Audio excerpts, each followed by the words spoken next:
Angleterre en l'an 1577 dans la maison de la famille Shakespeare. Et si on réinventait l'adolescence de William Shakespeare, ce monstre sacré du théâtre anglais du 16e siècle? Et s'il avait eu une sœur? Et si cette dernière avait joué un rôle crucial dans son œuvre? On sait beaucoup et à la fois très peu de choses de Shakespeare. On connaît ses œuvres, mais sa vie privée, sa jeunesse en particulier, est méconnue des historiens. Le théâtre Le Clou a donc profité de cette page blanche de l'histoire pour inventer de toutes pièces ce qu'aurait pu être l'adolescence de Shakespeare. On retrouve William et Margaret. Lui est un acteur brillant, mais éprouve quelques difficultés avec l'écriture.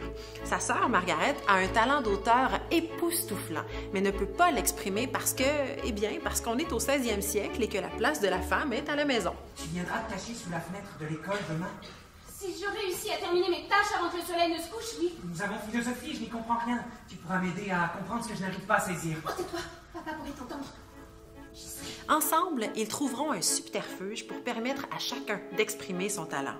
Et c'est là que le génie des créateurs opère. Au lieu de faire un récit moralisateur sur la place de la femme, les créateurs ont choisi la comédie, la fiction et le théâtre musical pour montrer comment les talents de chacun peuvent se conjuguer, pour mettre en lumière l'amour et le respect entre le frère et la sœur et pour dénoncer les inégalités. J'ai longtemps hésité entre la métaphore de l'étoile et la rime en hête.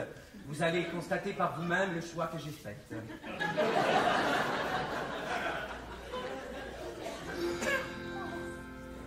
Ô amulette, brave femme, jamais aux oubliettes.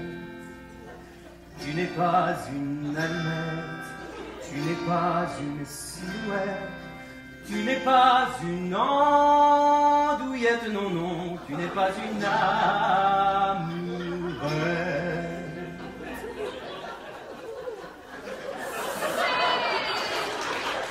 Le texte est efficace et mélange joyeusement le langage d'époque et les expressions actuelles. On joue, on s'amuse avec les codes du théâtre.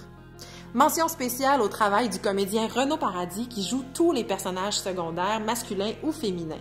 Il est colossal et tellement drôle. Il manie la chanson, la comédie et le drame avec le même brio. Et son monologue de la fin où il slame sur l'importance de l'égalité des chances n'en a que plus de résonance pour le public. C'est un spectacle riche qui propose des niveaux de lecture tellement variés. Personnellement, je ne savais pas trop à quoi m'attendre en allant voir ce spectacle et c'est une de mes plus belles découvertes cette année. Et c'est pas juste la programmatrice qui vous le dit. La salle était pleine d'adolescents qui sont ressortis en reprenant des passages du spectacle. Je vous invite donc de tout cœur à venir découvrir, vous aussi, Je suis William. Le bruit du monde endormi, moi caché ici, dans ma tête je brandis des histoires, des ennemis.